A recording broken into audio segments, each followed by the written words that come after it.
노복지 세미나에 잘 다녀왔습니다.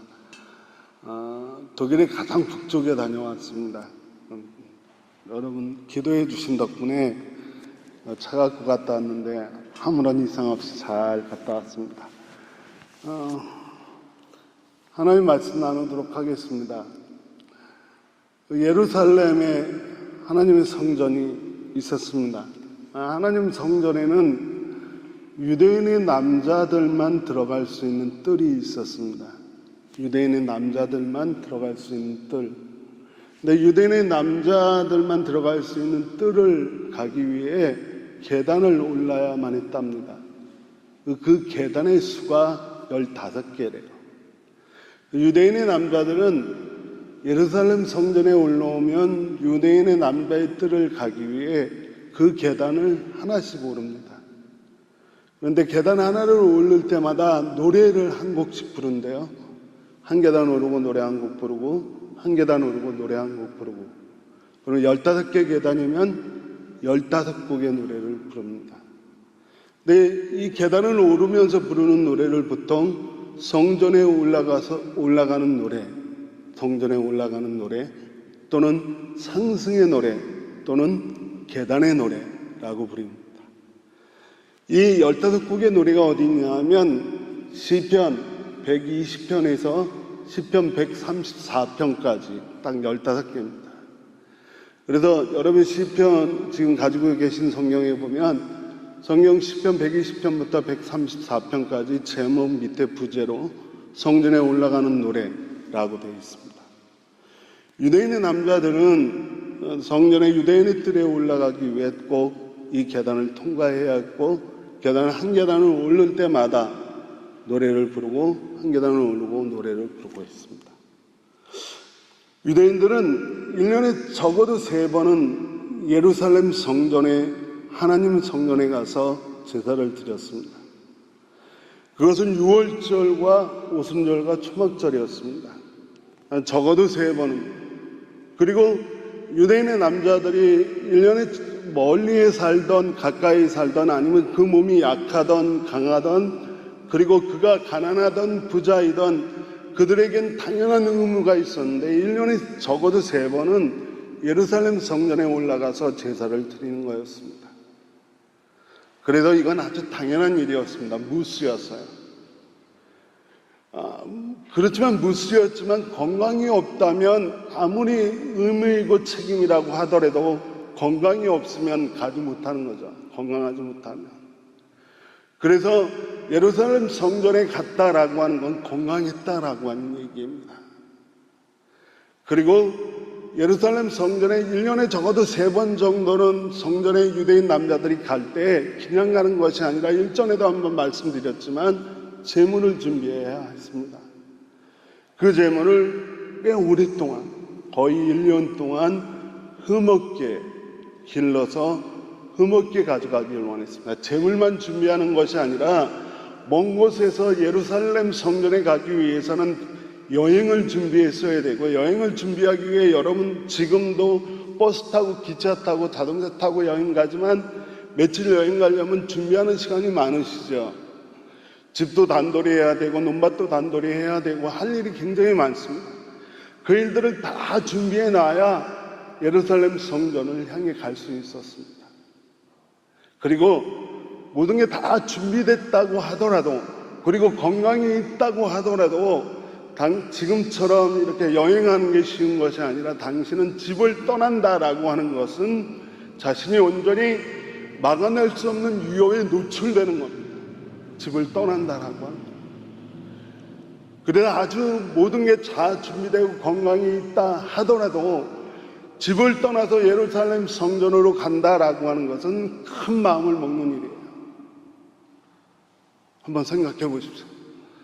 유대인의 남자들은 적어도 1년에 3번 정도 예루살렘 성전에 가는데요, 철저하게 건강이 준비되어 있고 건강하고, 그리고 철저하게 여러 가지 것들이 준비를 맞춰놓고, 그리고 예루살렘 성전을 출발하기 전에 큰 마음을 먹고 출발해서 예루살렘 성전에 도착하고 계단을 올릴 때마다 노래를 부른다고 생각해 보세요. 아마 계단에 오를 때마다 다른 거 필요 없이 지금 내가 1년 동안 준비하고 건강하고 두 다리로 서서 그것도 큰 마음을 품고 여기까지 와서 하나님이 계신 성전을 오르고 있다라고 하는 것, 그것 자체 하나만으로 그들은 은혜였고 기쁨이었고 감사였을 겁니다. 그들이 은혜였고 기쁨이었고 감사였기 때문에 계단을 하나 오를 때마다 노래를 부르고, 계단을 하나 오를 때마다 노래를 부르고, 계단을 하나 오를 때마다 그 기쁨과 은혜와 감사 때문에 노래를 부르는 겁니다. 바로 그런 성전에 올라가는 노래, 상승의 노래, 계단의 노래, 그 15개 중에 하나가 오늘 본문 130편입니다. 오늘 본문 시편 130편의 시에는 좀 특별한 한 가지 상황이 있어서 그 성전에 올라가는 것 자체가 은혜이고 감사이고 기쁨인 것이 특별한 상황이 있어서 그게 더 은혜롭고 더 기쁘고 더 감사하다라고 하는 고백을 하고 있습니다. 그것은 오늘 본문 1절 말씀에 그가 처해 있는 특별한 상황이라는 것을 설명하는 말이 여기 있습니다. 오늘 본문 1절에 주님, 내가 깊은 물 속에서 주님을 불렀습니다 라고 말합니다. 주님, 내가 깊은 물 속에서 주님을 불렀습니다 라고 이야기합니다. 깊은 물속, 사실 이 깊은 물속이라고 이야기할 때 도대체 시편 130편의 시인이 처해 있는 특별한 형편과 처지가 뭘까? 깊은 물속과 같은, 그가 현재 깊은 물속에 있다는 거예요. 여러분, 물이 깊어지면 어떻게 되죠? 빛은 사라지고 어둠만 남습니다. 그래서 물속 깊숙이라고 하는 말은 자신의 삶 주변에 기쁨과 빛은 사라져 버리고 칠흑 같은 어둠만 남았다라고 하는 거예요. 그리고 여러분, 물속으로 깊어지면 혹시 포화 잠수해 보신 분 있는지 몰라도 저는 그런 건 못 해봤어도 물속 깊숙이는 들어가 봤어요. 그러면 어두워지는 것과 함께 찾아오는 게 뭔지 압니까? 답답한 거예요. 그 답답함이 벗어나고 싶어도 벗어날 수 없는 그 산소가 모자르고 숨을 쉴 수 없을 정도로 답답한 거예요. 그러니까 시인이 지금 물속 깊숙이에서라고 하는 얘기는 눈앞에 보이는 것 없이 칠흑 같은 어둠의 상황에 놓여 있고, 그리고 정말 헤아날 수 없는 답답함에 놓여 있습니다. 그런 상황 속에서 오랫동안 준비하고, 그리고 아직도 건강이 남아서 두 다리로 예루살렘 성전에 올라가서 큰 마음 먹고 올라가서 그 어려운 환경, 답답한 환경, 칠흑과 같은 한 치 앞을 볼 수 없는 상황 속에서 하나님의 성전을 향해, 하나님 계신 곳을 향해 한 계단 한 계단 오를 때 그거 얼마나 감격스러워했겠습니까? 얼마나 그것 자체가 은혜였고, 얼마나 그것 자체가 기쁨이었고, 그것 자체가 감사였겠습니까? 지난 한 주간 동안 독일의 가장 북쪽에 가 있었지만 사실은 제 관심은 그 여러 날 중에 하루가 덴마크로 건너가서 코펜하겐이라고 하는 수도에 가는 게 있었습니다. 실제로 갔어요. 사실 코펜하겐이라고 하는 도시는 저는 한 사람을 기억나게 하는 도시라 늘 가보고 싶어 했습니다. 그것은 제가 고등학교를 졸업했을 때 실존주의, 신이 없는 실존주의를 이야기하는 가운데 신이 있는 실존주의, 그러니까 유신론적 실존주의라고 하는 철학을 이야기하던 키에르켈고라고 하는 철학자의 도시이기 때문에 그렇습니다. 그 도시에 가는 동안 안내를 맡은 디셀도르프 교회 김재환 목사님이 키에르켈고에 대한 얘기는 조금 별로 안 하고 또 한 사람, 코펜하겐이라고 하는 도시와 관계된 또 한 사람이 누구죠? 한스 크리스찬 안데르센입니다. 안데르센은 동화의 아버지죠. 그가 내놓은 동화는 얼마나 주옥 같습니까? 그런데 사실 김재환 목사님이 그 안데르센에 대한 소개를 들으면서 집에 와서 다시 한번 확인해 봤어요. 제가 모르던 사실을 너무나 많이 얘기했더니 다 사실이더라고요. 그래도 오늘 설교를 준비하면서 정말 하나님 좋은 이야기를 알려줬습니다. 이 안데르센이라고 하는 사람의 삶의 처지가 정말 가난했습니다. 불우한 환경이에요. 안데르센의 아버지는 나폴레옹을 숭배할 정도로 열렬하게 지지하는 사람이었습니다. 그래서 나폴레옹이 독일하고 전쟁할 때 나폴레옹 편으로 프랑스에 참여했다가 나폴레옹이 지니까 돌아와서 나폴레옹이 패배한 것 때문에 정신병이 왔어요. 정신 이상이 와서 결국 정신병으로 죽어요. 그리고 그 어머니는 아버지가 죽자 몇 년 동안 성적으로 정말 난잡한 삶을 살다가 알코올 중독으로 정신병원에 수용된 상태에서 죽습니다. 그리고 두 부모가 죽자 안데르센을 맡았던 외할머니는 당시 코펜하겐에서 가장 유명한 거짓말쟁이래요. 기가 막힌 거짓말쟁이. 그래도 안데르센의 삶은 친가는 그 내력이 정신병이었고 외가는 그 내력이 매춘과 성적 문란이었습니다. 안데르센 역시도 성적 문란에 빠져 있었고요. 그리고 저는 박물관에 가보지 못했지만 박물관에 안데르센의 흉상이 있다는데 정말 못생겼대요. 정말 못생겼대요. 그런데 이 안데르센이 그런 정말 말도 안 되는 불우한 환경 속에 살았는데 어느 날 지인을 만나서 그에게 작가의 능력이 있다는 걸 알고 개발해서 동화 작가가 된 겁니다. 안데르센은 평생 집안의 내력인 정신병이 자기에게 생길까 봐 늘 두려워했대요. 그리고 그 가난한 아버지는 세후에는 정신병으로 죽었지만 가난한 떠돌이 수제공으로 놀림받던 아버지 때문에 늘 불안해하고 괴로워하고 두려워하고 정신병이 언제 찾아올지 몰라서 두려워하고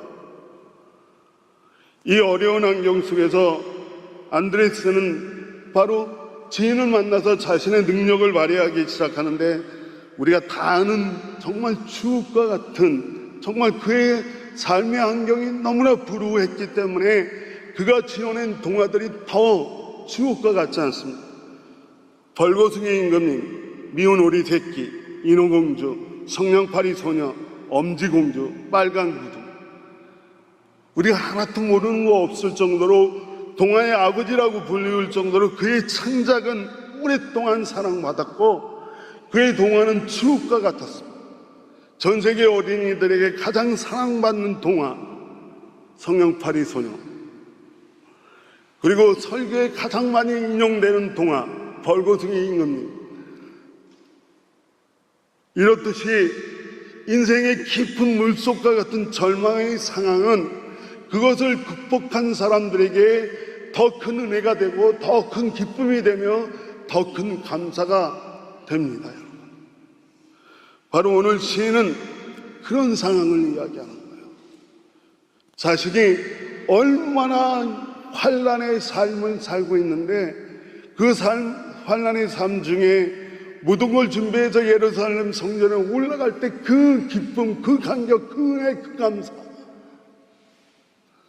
사실 시인은 이 특별한 상황과 더불어서 저는 성경을 읽을 때마다 성경은 결국 말씀을 통해서 하나님의 모습이 우리에게 계시되어지는 거, 알려지는 겁니다.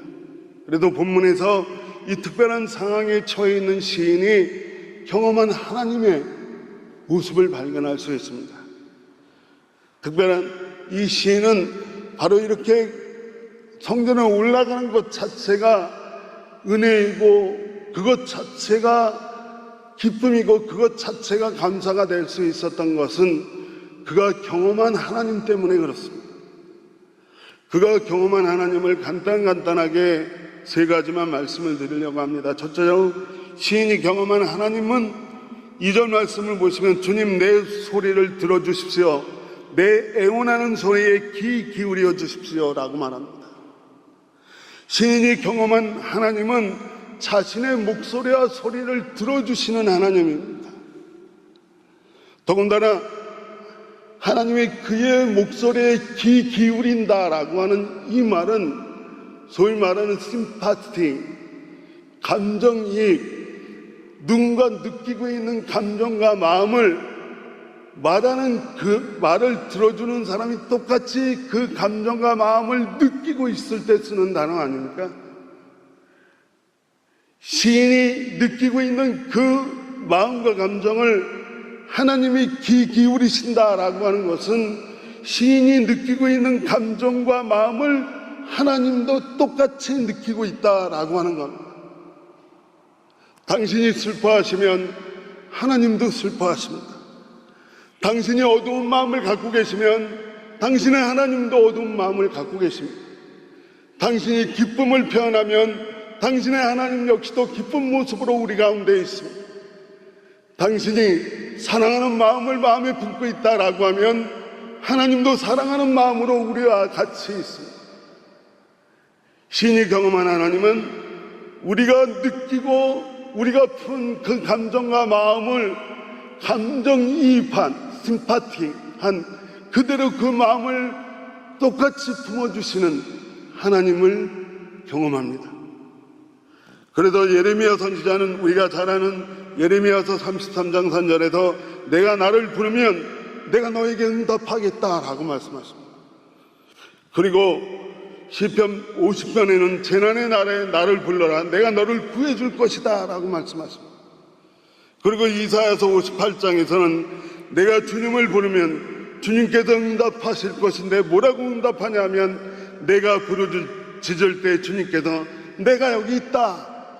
똑같은 마음을 품고 내가 하나님을 부를 때 하나님이 그래 그 마음을 알고 내가 여기 있다라고 대답하시는 하나님을 이야기합니다.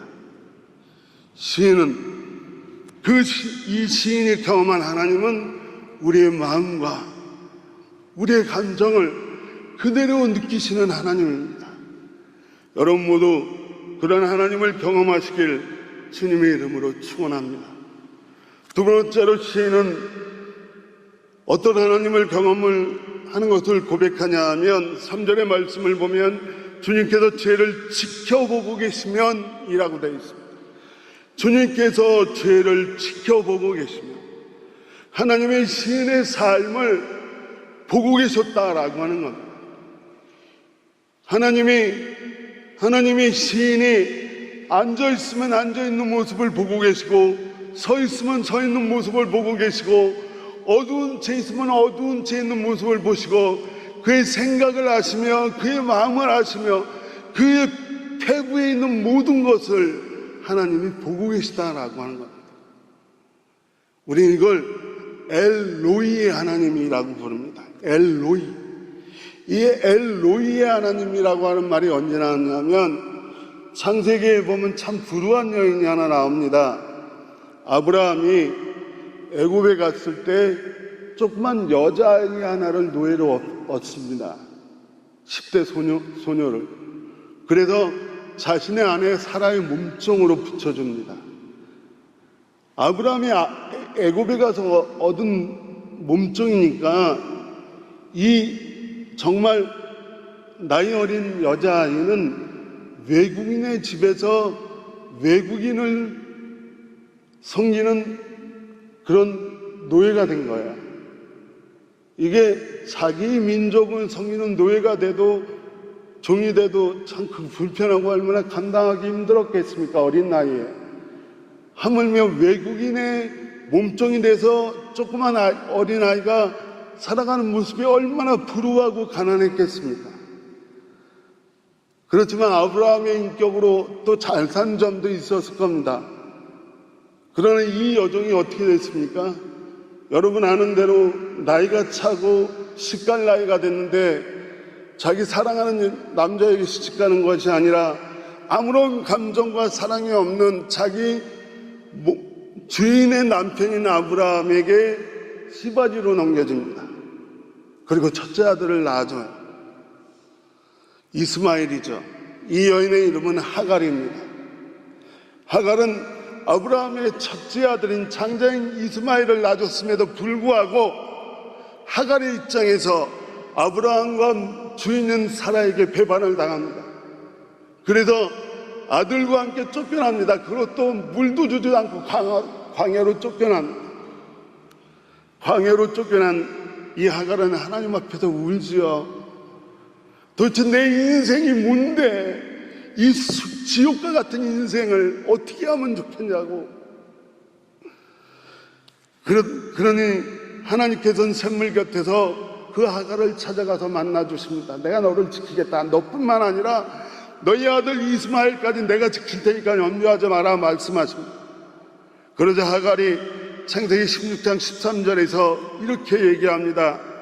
하갈은 내가 여기서 나를 보시는 하나님을 뵙고, 드디어 하갈은 거기서 그 샘물가에서 내가 너뿐만 아니라 너희 아들 이스마엘까지 지키겠다는 하나님, 지금까지 자기의 인생을 아무도 본 것 같지 않지만 하나님이 그의 인생을 끊임없이 보고 계시던 그 하나님을 내가 보게 됐다라고 합니다. 나를 보시는 하나님을 뵙고 이렇게 살아서 겪은 일을 말할 수 있다니 하면서 자기에게 말씀하시는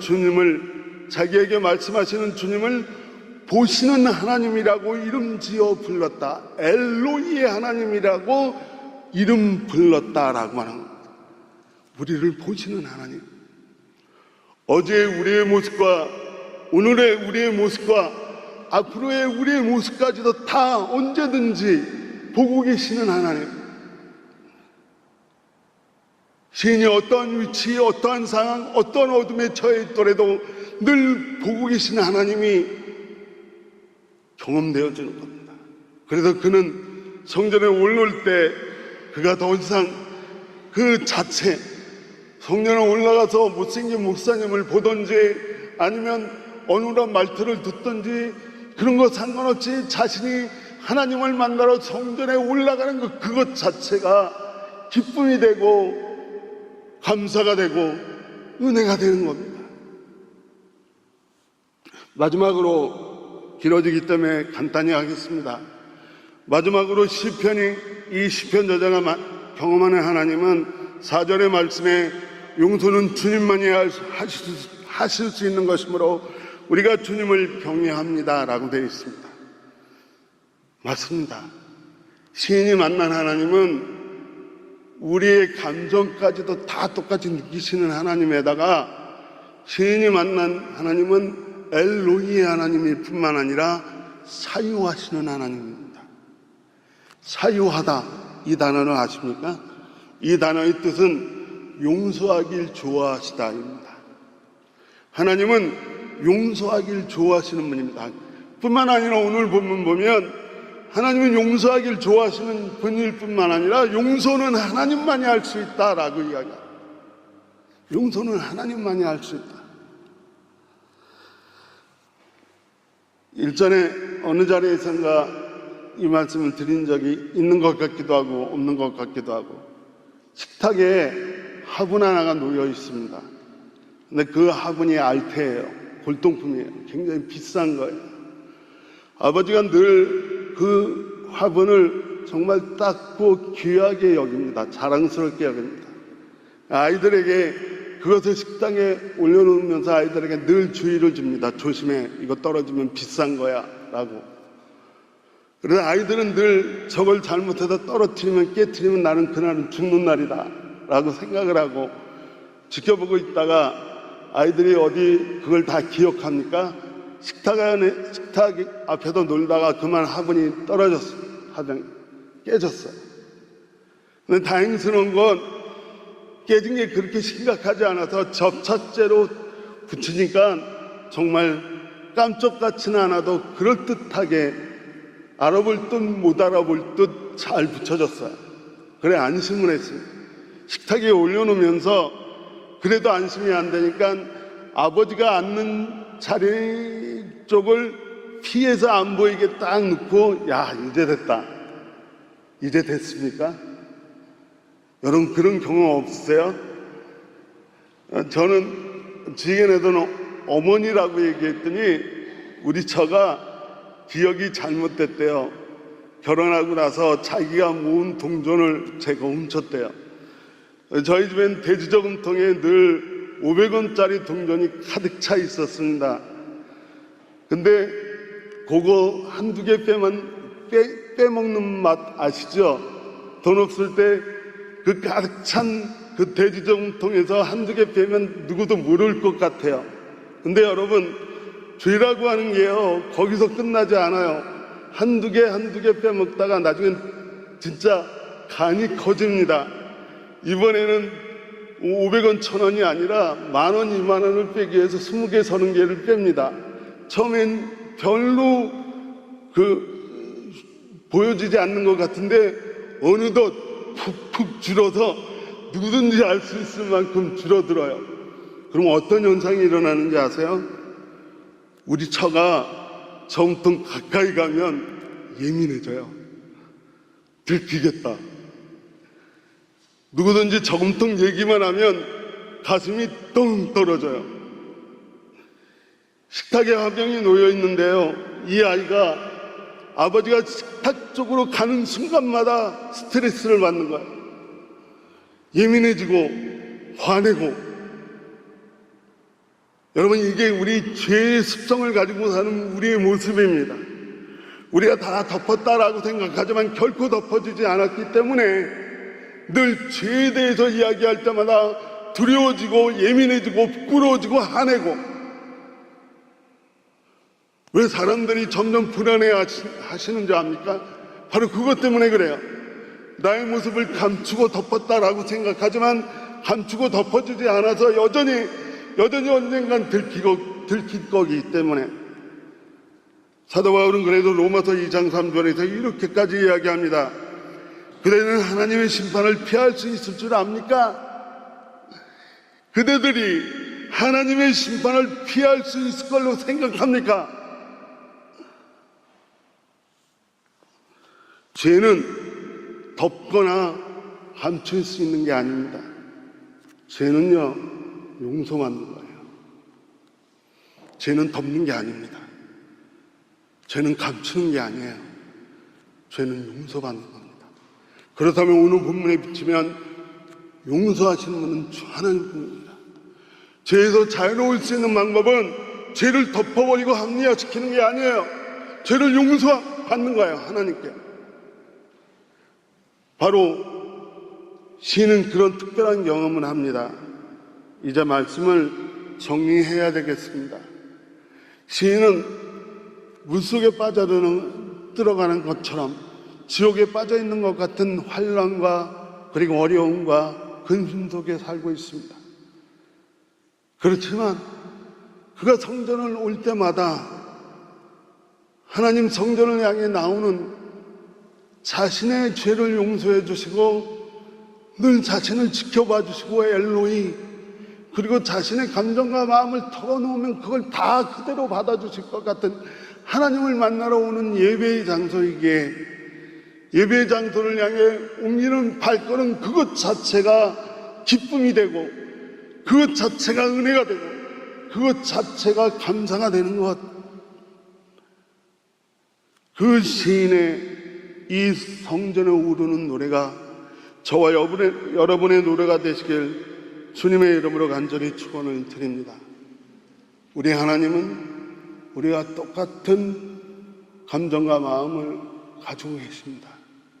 우리 하나님은 엘로이의 하나님이십니다.